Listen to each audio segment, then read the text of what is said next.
اجالا شان رمضان ہے مومنوں کے دل کا اجالا شان رمضان ہے سارے مہینوں سے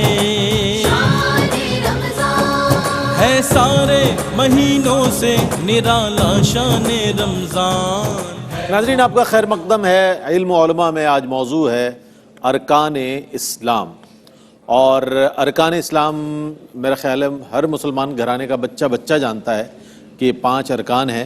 اچھا، رسماً اس کو جاننے والے سارے ہی نظر آتے ہیں کہ جناب توحید، نماز، روزہ، زکوٰۃ اور حج، اس کے حوالے سے اس کی اہمیت اور اس کے جو فضائل ہیں وہ، اور اس کا جو اہتمام ہے، نماز کا ہوگا تو ہاں جی نماز فرض ہے، صرف اتنا جانتے ہیں۔ حج زندگی میں ایک بار فرض ہے، زکوٰۃ صاحب نصاب پر فرض ہے۔ تو یہ جو چیز ہے توحید تو ظاہر ہے تو ہے ہی کمپلسری، تو اس اعتبار سے اتنا ہی جانا جاتا ہے، لیکن اس کے بارے میں مزید تفصیلات جو ہیں وہ جاننی بہت ضروری ہے۔ اور سمجھا جاتا ہے جناب یہ تو چھوٹے بچوں کا کام ہے، جو سپارہ پڑھتے ہیں ان کو قاری صاحب پڑھا دیں گے، سمجھ میں آ جائے گا۔ ہمارے لیے اتنا کافی ہے کہ ہم نے یہ سمجھ لیا ہے کہ 5 ارکان اسلام ہے، ایسا نہیں ہے۔ اس حوالے سے آپ کو جاننا بہت ضروری ہے تاکہ جب آپ عبادت کریں تو عبادت کی حلاوت بھی محسوس ہو آپ کو۔ جب اس کی معرفت آپ کو ہوگی تو معرفت حاصل کرنے کے بعد جب کوئی عمل کریں گے تو صحیح معنوں میں اس کے لطائف بھی حاصل کر سکیں گے۔ آج اس موضوع کے انتخاب کا مقصد بھی یہی ہے۔ ہمارے ساتھ موجود ہیں حضرت علامہ مفتی محمد اکمل مدنی صاحب، السلام علیکم۔ وعلیکم السلام ورحمۃ اللہ۔ اور آپ کے ساتھ تشریف رکھتے ہیں حضرت علامہ لیاقت حسین ازہری صاحب، السلام علیکم ورحمۃ اللہ۔ وعلیکم السلام ورحمۃ اللہ۔ اور آپ کے ساتھ ڈاکٹر عاطف اسلم راؤ صاحب تشریف رکھتے ہیں، السلام علیکم ورحمۃ اللہ۔ السلام ورحمۃ اللہ۔ ہمارے یہ 4 شناخواں ماشاءاللہ ثقلین رشید ہیں، دانیال شیخ ہیں، اور ماسٹر سمیر ہیں، اور علی شبیر، چاروں کو السلام علیکم ورحمۃ اللہ وبرکاتہ۔ اچھا، ابتداً ہم چاہتے ہیں کہ ایک ایسا سوال کر لیا جائے کہ جس سے ایک بنیاد فراہم ہو جائے، اور اس کے بعد پھر ہم اسی سے متعلق چند سوالات کو شامل کریں اور اس کو بہترین انداز میں بہترین مواد آپ تک پہنچائے۔ اچھا مفتی صاحب فرمائیے گا ارکان اسلام کیا کیا ہیں، اور قرآن و حدیث میں اس کی جو اہمیت آئی ہے میں چاہتا ہوں اس پر کچھ ارشاد فرمائیے۔ اعوذ باللہ من الشیطان الرجیم، بسم اللہ الرحمن الرحیم۔ بخاری شریف کی روایت ہے، نبی کریم صلی اللہ علیہ وسلم فرماتے ہیں کہ بنی الاسلام علی 5: شہادتی اللہ الہ الا اللہ وان محمدا رسول اللہ واقام الصلاۃ وایتاء الزکاۃ والحج وصوم رمضان۔ یعنی یہ 5 چیزیں ایسی ہیں جن کو سرکار نے فرمایا کہ ان پر اسلام کی بنیاد ہے، جس کی ایک تشریح اور توضیح یہ ہے کہ اگر ان میں سے کسی ایک کا کوئی انکار کر دیتا ہے، اسے تسلیم نہیں کرتا، تو وہ اسلام میں داخل نہیں ہوگا۔ یعنی جب تک ان کو تسلیم نہ کرے داخل نہیں ہوگا، اور انکار کر دے تو اسلام سے خارج ہو جائے گا۔ اس میں ذرا تفصیل تھوڑی سی ایک بات یہ سمجھنے والی ہے کہ ایک ایمان ہوتا ہے، ایک اسلام ہوتا ہے۔ ایمان کا تعلق ہمارے دل سے ہے، اور اسلام کا تعلق ہمارے ظاہر سے ہے۔ ایمان کو یقین بھی کہتے ہیں۔ یقین ایک قلبی کیفیت کا نام ہے کہ جب دل کسی چیز کے بارے میں 2 رائے قائم کرے یا کر سکتا ہو، اور ایک جانب اس کی 100% ہو، دوسری جانب 0 ہو، تو اسے ہم یقین کی کیفیت کہتے ہیں۔ جیسے اگر کوئی ہم سے پوچھے کہ اللہ کتنے، ہم کہیں گے 1۔ 2 بھی ہو سکتے ہیں، زیادہ بھی ہو سکتے ہیں تصوراتی اعتبار سے، جیسے لوگ مانتے بھی ہیں، لیکن جب ہم اپنے دل سے گواہی لیں گے تو وہ 1 کے بارے میں 100% شیورٹی کے ساتھ گواہی دے رہا ہوگا، دوسرے کے بارے میں بالکل 0% ہوگا، تو ہم کہیں گے ہمیں اللہ کے ایک ہونے کا یقین حاصل ہے۔ تو یہ چونکہ یہ قلبی کیفیت کا نام ہے، یہ تو پتہ نہیں چل سکتی ہے۔ شریعت نے چاہا کہ کچھ ایسی چیزیں، ایسی علامات مقرر کریں کہ جب کوئی شخص ان علامات کو اختیار کرے تو اس کے دل میں موجود اس یقین کی ظاہری علامات بھی ظاہر ہو جائیں، کیونکہ ہم تو باطن کے اوپر واقف نہیں ہیں۔ اور اس کی بنیادی وجہ یہ ہے کہ تو تشخص قائم ہو، مسلمانوں کی میجورٹی نظر آئے، تعداد نظر آئے، ان کی ایک الگ شناخت اور پہچان نظر آئے، اور دوسرا اجرائے احکام اسلام میں آسانی ہو۔ اگر ایک شخص یقین کر لیتا ہے، یعنی ایمان لے آتا ہے، لیکن زبان سے اقرار نہیں کرتا اور وہ مر گیا، ہمیں کیا پتا کہ وہ مومن مرا ہے کہ نہیں؟ تو اجرائے احکام اسلام نہیں ہوگا، یعنی اس کو غسل نہیں دیں گے، جنازہ نہیں ہوگا، کفن نہیں دیں گے، مسلمانوں کے قبرستان میں دفن نہیں کریں گے، اس کو نہ وراثت ملتی ہے نہ اس کی وراثت تقسیم ہوگی، ہم تو کافر ہی گمان کریں گے نا۔ اس وجہ سے ان ارکان اسلام کی انتہائی اہمیت ہے۔ نبی کریم صلی اللہ علیہ وسلم نے فرمایا اگر تم کسی کو مسجد میں آتے جاتے دیکھو تو اس کے ایمان کی گواہی دو۔ سبحان اللہ۔ یعنی اس کا مطلب ہے کہ ارکان اسلام اختیار کر لیں تو یہ مسلمان کی شناخت، علامت اور پہچان ہے۔ توجہ طلب بات یہ ہے کہ شریعت تو یہ چاہتی ہے کہ ہم زبان سے اقرار بھی کریں اور ظاہری اعمال سے ہمارا مسلمان ہونا ظاہر بھی ہو جائے، لیکن ہم نے وہ تمام ارکان تقریباً ختم کر دیے۔ اس اعتبار سے، عملی اعتبار سے، کہ شہادت تو ہم خیر وہ کلمہ ہی پڑھتے ہیں جب وہ جنازہ ہوتا ہے تو، ورنہ وہ گواہی کا اصل مفہوم بھی ہمیں نہیں پتہ ہوتا. اور اس کے علاوہ نماز قائم ہم نہیں کرتے، زکوٰۃ ہم نہیں دے رہے، حج نہیں کر رہے ہیں، کتنے لوگوں پہ حج فرض ہے. اور اسی طریقے سے رمضان کے روزوں کے بارے میں کوتاہیاں بھی ہیں. اس لیے ہمیں توجہ کرنی چاہیے، اور انشاءاللہ ارکان اسلام پر تمام ہم گفتگو علیحدہ علیحدہ بھی کریں گے. لیکن جب سرکار نے اس کو اسلام کی بنیاد قرار دیا تو بنیاد اگر ختم ہو جائے تو عمارت گر جاتی ہے. اس کا مطلب ان کی بڑی اہمیت ہے. اور اللہ تبارک و تعالیٰ نے چونکہ اپنے حبیب کریم صلی اللہ علیہ وسلم کے بارے میں، نماز کے بارے میں، روزے کے بارے میں، حج کے بارے میں، زکوٰۃ کے بارے میں قرآن میں بیان فرمایا، اس کا مطلب ہے کہ چیدہ چیدہ متفرق طور پہ اللہ تعالیٰ نے ان تمام ارکان کو ذکر کیا اور نبی کریم نے اس حدیث میں مجتمع کر دیا. اس لیے ہمیں اپنے بچوں کو یہ سمجھا کر ان کی توضیح تشریح بھی سمجھانی چاہیے، کیونکہ اگر صرف ایک چیز کا ڈھانچہ حاصل کر لیتے ہیں، جسم حاصل ہوتا ہے لیکن روح حاصل نہ ہو، تو کبھی بھی اس کی برکات سے صحیح طور پہ ہم فیضیاب نہیں ہو سکتے. تو جو چیز اسلام کی بنیاد ہے، اسلام کے ستون ہیں، کہ نہ ہو تو اسلام ڈھہ جائے، گویا کہ اگر اسی کی صحیح معرفت حاصل نہ ہو تو ہمارا ایمان کیسے محفوظ رہے گا، اسلام کیسے محفوظ رہے گا، اس پر ہمیں توجہ کرنی چاہیے. بہت اچھی بات ہے. اچھا، اس پر مزید بات کریں گے، چونکہ مفتی صاحب نے بھی فرمایا ارکان اسلام پر بات کریں گے اور اس کی اہمیت پر بات کریں گے. ہم سرسری طور پر جب ایک چیز دیکھ لیتے ہیں ہم سمجھتے ہیں بھائی ہم نے حق ادا کر دیا اس کا، حالانکہ اس میں بہت ساری ایسی چیزیں ہیں جو علماء حضرات بیان فرماتے ہیں، اور اس کی روشنی میں ہمیں دیکھنا چاہیے کہ ہم کہاں کہاں کوتاہی کر رہے ہیں اور کس چیز کو ہم نے اب تک سیریس نہیں لیا. اس پروگرام کا مقصد صرف یہی ہے کہ ایجوکیٹ کیا جائے لوگوں کو، قرآن و حدیث کی روشنی میں یہ بتایا جائے کہ کس چیز کی کیا اہمیت ہے. ہمارے ساتھ علامہ لیاقت حسین اظہری صاحب بھی تشریف فرمائے، ڈاکٹر عاطف سلیم راؤ صاحب بھی تشریف فرمائے ہیں. حمد رب جلیل پیش کریں گے ہمارے چاروں شناخہ مل کر. نہ آیا آنکھ سے جب تو نظر تو دل سے پہچانا، نہ آیا آنکھ سے جب تو نظر تو دل سے پہچانا، تیری پہچان مشکل تھی بڑی مشکل سے پہچانا. کسی کی آنکھ روشن ہے، کسی کا دل منور ہے، کسی نے آنکھ سے دیکھا، کسی نے دل سے پہچانا. حمد رب جلیل پیش کریں گے ہمارے چاروں شناخہ. لا الہ الا اللہ، لا الہ الا اللہ، حق لا الہ الا اللہ، لا الہ الا اللہ. یہ دور اپنے براہیم کی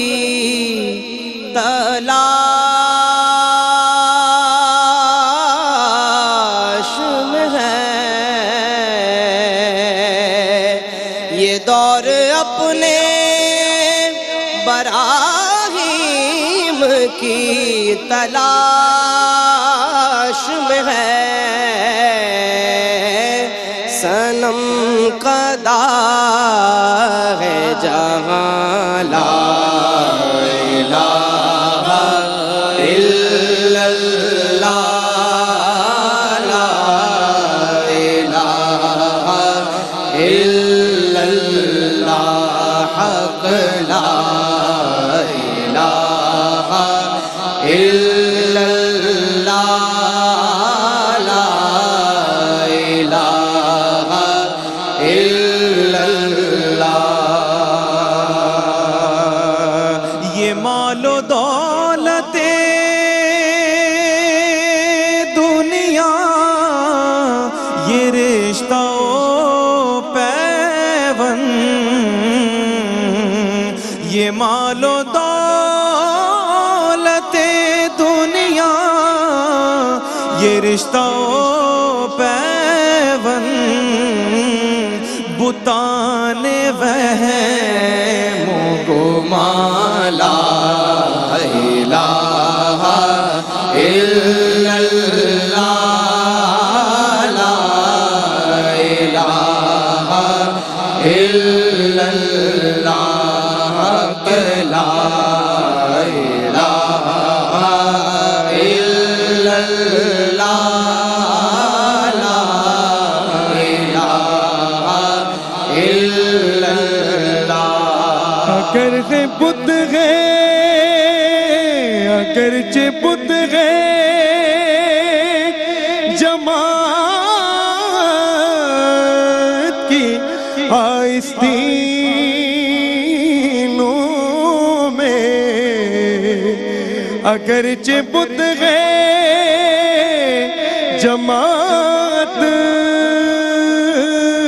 کی آستینوں میں مجھے حکم اذان لا الہ الا اللہ لا الہ الا اللہ لا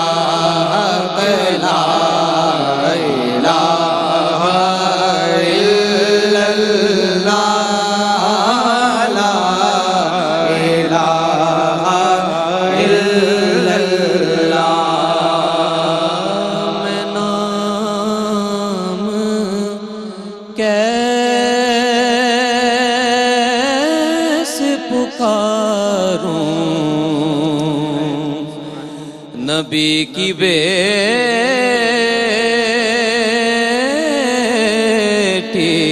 کا میں نام کیسے پکاروں نبی کی بیٹی کا وہ ناخدائے حیا لا الہ الا اللہ لا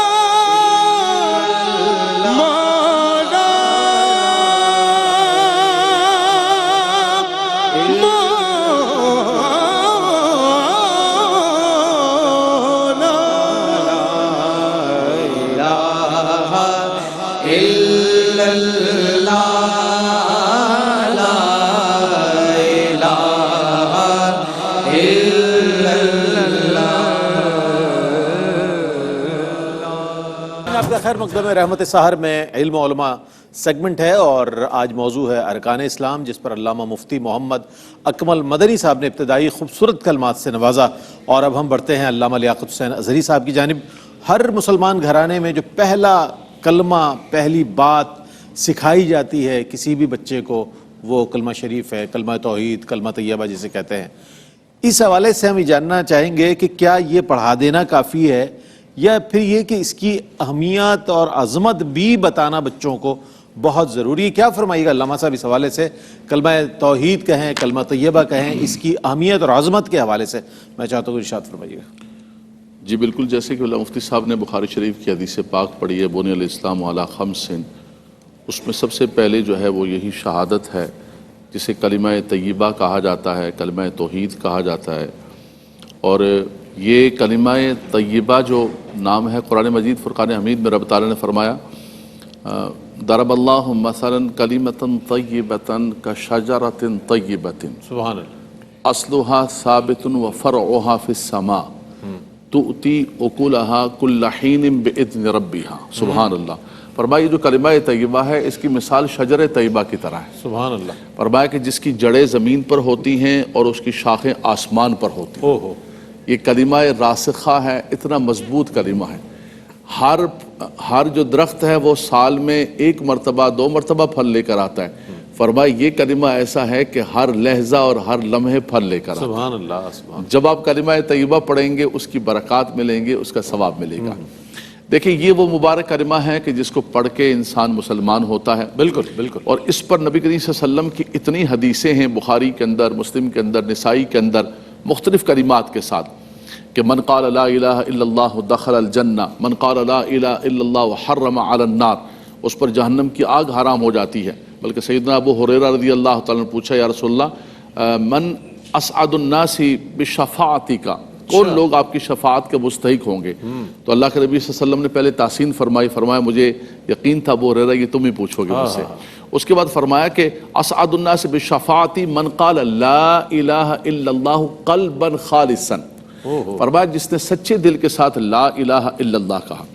لیکن یہ یاد رکھیے گا کہ لا الہ الا اللہ من دخل الجنہ، یہ جتنی بھی روایات ہیں اس سے مراد یہ ہے کہ ساری کی ساری لوازمات کے ساتھ، مطلق نہیں۔ جیسے مفتی صاحب نے بہت خوبصورت بنیاد فرمائی کہ صرف زبان سے یہ کلمہ پڑھ لینا بھی دیا لا الہ تو کیا حاصل؟ جی ہاں، زبان سے کلمہ پڑھ لینا کافی نہیں ہے۔ زبان سے تو بہت سارے لوگ من الناس من یقول آمنا باللہ وبالیوم الآخر وما هم بمؤمنین یقولون بافواہہم ما لیس فی قلوبہم، وہ زبانوں سے تو کہتے تھے، منہ سے کہتے تھے، لیکن ان کے دلوں کے اندر نہیں تھا۔ اور ایمان نام ہے اقرار باللسان کے ساتھ تصدیق بالقلب کا۔ یہ کلمہ صرف زبان سے آپ پڑھتے رہیں، فرمایا جب تک اس کا دل تصدیق نہیں کرے گا۔ وَلَمَّا يَدْخُلِ الْإِيمَانُ فِي قُلُوبِكُمْ، فرمایا ایمان تمہارے دلوں میں داخل نہیں ہوگا جب تک تم تصدیق بالقلب نہیں کرو گے۔ فرمایا ایمان والے انما المؤمنون الذین آمنوا باللہ ورسولہ ثم لم یرتابوا، جس کا مفتی صاحب نے یقین کا نام دیا۔ فرمایا ایمان والے جب کلمہ پڑھتے ہیں اور ایمان لاتے ہیں تو پھر شک میں نہیں پڑھتے بلکہ یقین کے ساتھ ہوتے، اور پھر ان کو اس کی برکتیں ملتی ہیں، اس کی رحمتیں ملتی ہیں۔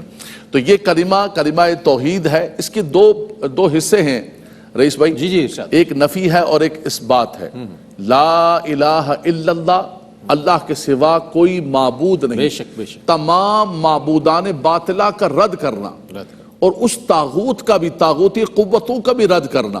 فَمَن يَكْفُرْ بِالطَّاغُوتِ وَيُؤْمِن بِاللَّهِ فَقَدِ اسْتَمْسَكَ بِالْعُرْوَةِ الْوُثْقَىٰ، فرمایا اس طاغوتی تمام قوتوں کا رد کیا اور اللہ پر میں ایمان لے کر آیا۔ تو تمام باطل جتنی چیزیں ہیں فرمایا سب کا رد کیا کہ لا الہ، کوئی الہ نہیں ہے الا اللہ، مگر اللہ تبارک و تعالی، اور آقا دو جہاں صلی اللہ تعالی علیہ وسلم کی رسالت و نبوت کو ماننا۔ اسی کو حضرت سلطان بہو فرماتے ہیں کہ نفی اس بات دا پانی ملیا ہر رگے ہر جائی ہو۔ فرمایا کہ جب یہ نفی اس بات کا پانی مل جاتا ہے لا الہ الا اللہ، تو پھر انسان کے جسم کا ایک ایک رونگٹا جو ہے وہ رب تبارک و تعالیٰ کا تابع ہو جاتا ہے۔ وہ پھر زبان نہیں بلکہ دل میں اترتا ہے۔ زبانی کلمہ ہر کوئی پڑھدا، دل دا کلمہ کوئی ہو۔ فرمایا کہ زبان سے تو ہر ایک کہتا ہے، لیکن جب تک دل کا کلمہ نہیں پڑھیں گے، جس کی طرف آپ نے اشارہ کیا کہ ڈاکٹر اقبال نے بھی کہا کہ خرد نے کہہ بھی دیا لا الہ، زبان سے کہہ بھی دیا لا الہ تو کیا حاصل؟ دل و نگاہ مسلمان نہیں تو کچھ بھی نہیں۔ فرمایا کہ برکتیں جب تب جا کر ملیں گی کہ اس کے اثرات آپ کے دل کے اندر اتریں گے۔ بچوں کو کلمہ پڑھائیں، آپ نے صحیح فرمایا کہ ہمارے یہاں تو یہ سمجھا جاتا ہے کہ یار یہ تو کوئی موضوع ہی نہیں ہے، یہ تو بچوں والا موضوع ہے، کوئی نکتے بیان کرو، بالکل کوئی ارسطو کے نکتے بیان کرو اور راکٹ سائنس والے، ایسا نہیں ہے۔ یہ بنیاد ہے، بنی الاسلام علی خمس، اس پر سارا سٹرکچر ہے، یہ اسلام کے پلرز ہیں۔ یہ ہمیں خود بھی بیان کرنے چاہیے اور اپنے بچوں کو گھر میں بیٹھ کر اس کا ایک ایک جز۔ اور کلمہ طیبہ کے حوالے سے یہ ہے کہ یہ کلمہ طیبہ جتنا انسان پڑھتا جاتا ہے اللہ اکبر، اتنے زیادہ اس کے درجات بلند و بالا ہو جاتے ہیں، اس کے اثرات زندگی پہ ہوتے ہیں۔ لیکن وہی بات ہے کہ صرف زبانی کلمے نہ ہو بلکہ اس کلمے کے اس کی جو لوازمات ہیں، اس کے جو اثرات ہیں، اور جو کلمے کی ساری شرائط ہیں، تب جا کے کرے گا تو من قال لا الہ الا اللہ دخل الجنہ کا مصداق بنے گا۔ کیا کہنا ہے، سبحان اللہ سبحان اللہ۔ یہ بہت معروف حدیث مبارکہ ہے جس کی طرف اشارہ کیا جاتا ہے، من قال لا الہ الا اللہ دخل الجنہ، جس نے کلمہ طیبہ پڑھ لیا وہ جنت میں۔ لیکن اس کے ساتھ وہ تمام لوازمات جو بہت لازم و ضروری ہے، جس میں یہ فنڈامنٹل آف اسلام بھی ہیں، یہ ارکان اسلام، اور اس کے ساتھ دیگر جو چیزیں۔ اچھا ڈاکٹر صاحب یہ فرمائیے گا، اب چونکہ اسلام کے 5 ستونوں کی بات ہو رہی ہے، 5 ارکان کی بات ہو رہی ہے، تو نماز کو کیسے نہیں ہم ڈسکس کریں گے؟ نماز اس کا اہم ترین ستون ہے، تو فرمائیے گا اس کی اہمیت بھی بیان فرمائے، اور ارکان جو ہے نماز کے اس پر بھی کچھ روشنی ڈالیے۔ بسم اللہ الرحمن الرحیم، رب اشرح لی صدری ویسر لی امری واحلل عقدۃ من لسانی یفقہوا قولی۔ ارکان اسلام ایک انتہائی اہم موضوع ہے، اور جیسا کہ ابھی ہم کلمہ طیبہ پر بات کر چکے ہیں، تو اس کے بعد حدیث میں جو ترتیب آئی ہے وہ نماز کی ہے، اور یہی ارکان ہیں جن کی اہمیت کی وجہ سے انہیں اسلام کی بنیاد قرار دیا گیا ہے۔ بے شک۔ اور دوسری حدیث مبارکہ میں ہے کہ اگر کسی نے ایک ستون کو ڈھایا اس نے پوری عمارت کو ڈھا دیا. مسئلہ یہ ہے کہ ہمارے ہاں دو طبقات ہیں اس وقت. بعض زبان سے کہتے ہیں, بعض اپنے عمل سے اظہار کرتے ہیں.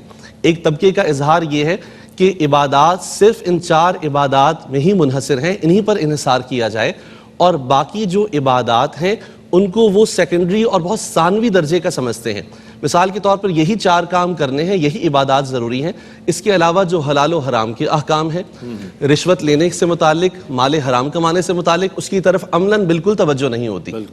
جبکہ دوسرا طبقہ ہے وہ یہ شمار کرتا ہے کہ کوئی انسانیت کا کام کر لیا جائے, کوئی فلاحی کام کر لیا جائے, نئے نئے افکار پیدا ہو رہے ہیں, اور ان عبادات کو سمجھتے ہیں کہ یہ مقصود بذات نہیں ہے بلکہ یہ نیکی کے دیگر کاموں کے ذرائع ہیں. یہ دونوں تصورات غلط ہیں. یہ عبادات مستقل بذات ہیں. اللہ تبارک و تعالیٰ ان عبادات کی برکت سے اور ایسے اسباب پیدا کر دیتا ہے کہ انسان کو اور بہت ساری خیر حاصل ہو جاتی ہے. جب ہم قرآن مجید فرقان حمید کی آیات پہ غور کرتے ہیں تو اللہ تبارک و تعالیٰ نے سورہ بقرہ ورس نمبر 143 ارشاد فرمایا وَمَا كَانَ اللَّهُ لِيُضِيعَ ایمانکم. اس آیت مبارکہ میں اللہ تبارک و تعالیٰ نے نماز کو ایمان قرار دیا ہے کہ اللہ تعالیٰ کی یہ شان نہیں کہ تمہارے ایمان کو ضائع کرے. جب تحویل قبلہ کا حکم آیا تو کچھ صحابہ کرام کے ذہن میں یہ خیال آیا کہ ہم پہلے بیت المقدس کی طرف رخ کر کے نماز پڑھتے تھے, اب بیت اللہ کی جانب رخ کر کے نماز پڑھ رہے ہیں, تو جن لوگوں کا بیت المقدس کی طرف رخ کر کے نماز پڑھتے ہوئے اس دوران انتقال ہو گیا, تحویل قبلہ سے پہلے انتقال ہو گیا, تو ان کا کیا حکم ہوگا؟ تو اللہ تبارک و تعالیٰ نے فرمایا کہ اللہ تبارک و تعالیٰ کی یہ شان نہیں کہ تمہارے ایمان کو ضائع کر دے, اور یہاں ایمان سے مراد نماز ہے. مسلم شریف میں ہم دیکھتے ہیں رسول کریم صلی اللہ علیہ وسلم نے فرمایا جب انسان سجدے کی حالت میں ہوتا ہے تو وہ اللہ تعالیٰ کے سب سے قریب ہوتا ہے.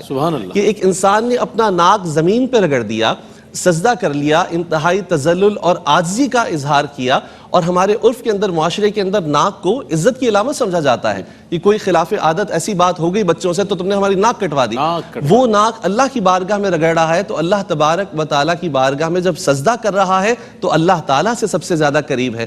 بخاری شریف میں حدیث مبارکہ ہے رسول کریم صلی اللہ علیہ وسلم نے فرمایا فَإِنَّهُ يُنَاجِي رَبَّهُ کہ جب تم نماز کی حالت میں ہوتے ہو تو تم ایسے ہو کہ تم اپنے رب سے سرگوشیاں کر رہے ہو. ذرا غور کیجئے کہ نماز کتنی اہم عبادت ہے, کتنی بڑی عبادت ہے کہ اللہ تبارک و تعالیٰ کی بارگاہ میں بندہ محو کلام ہوتا ہے, اللہ سے باتیں کر رہا ہوتا ہے. اور قرآن مجید فرقان حمید میں فرمایا گیا کہ اقیم الصلاۃ لذکری کہ تم میرے ذکر کے لیے نماز کو قائم کرو. تو نماز اللہ تبارک و تعالیٰ کا ذکر بھی ہے. ان الصلاۃ تنہا عن الفحشاء والمنکر کہ نماز بے حیائی اور برائی سے روکتی ہے. اور پھر اسی نماز کے لیے حضور علیہ الصلوۃ والسلام نے یہ فرمایا کہ تمہاری کیفیت کیسی ہو جب نماز پڑھ رہے ہو, ان تعبد اللہ کأنک تراہ فإن لم تکن تراہ فإنہ یراک کہ تم نماز پڑھو اس طرح کہ جیسے تم اللہ رب العزت کو دیکھ رہے ہو. اور اگر یہ تصور قائم نہ ہو سکے تو پھر اتنا تو تصور قائم کرو کہ تمہیں اللہ رب العزت دیکھ رہا ہے, قیام میں, رکوع میں, سجود میں, تمہارے ظاہر کو بھی جانتا ہے, تمہارے باطن کو بھی جانتا ہے. اور نماز کا اس حد تک اہتمام ہے اور اتنا اجر ہے کہ حضور علیہ الصلوۃ والسلام نے فرمایا, حدیث قدسی ہے, سیاستہ کے اندر موجود ہے, کہ بندہ جب فرائض کی پابندی کرتا ہے اور نوافل کی کثرت کرتا ہے تو اللہ تبارک و تعالیٰ اسے اپنا قرب عطا فرماتا ہے. پھر اللہ تعالیٰ اسے یہ مقام عطا فرما دیتا ہے کہ جو وہ کہتا ہے اللہ تبارک و تعالیٰ اسے سچا کر دیتا ہے. یہ تمام نماز کی برکات ہیں. اس لیے یہ موضوع اتنا عام نہیں کہ اس پر گفتگو نہ کی جائے, بلکہ اس دور کے اندر سب سے ضرورت اس بات کی ہے کہ لوگوں کو سمجھایا جائے کہ یہ بھی عبادات ہیں, ان کی اہمیت ہے, اور دیگر عبادات بھی اللہ تبارک و تعالیٰ نے ہماری دنیا اور آخرت کی بہتری کے لیے ہمیں عطا کی ہیں.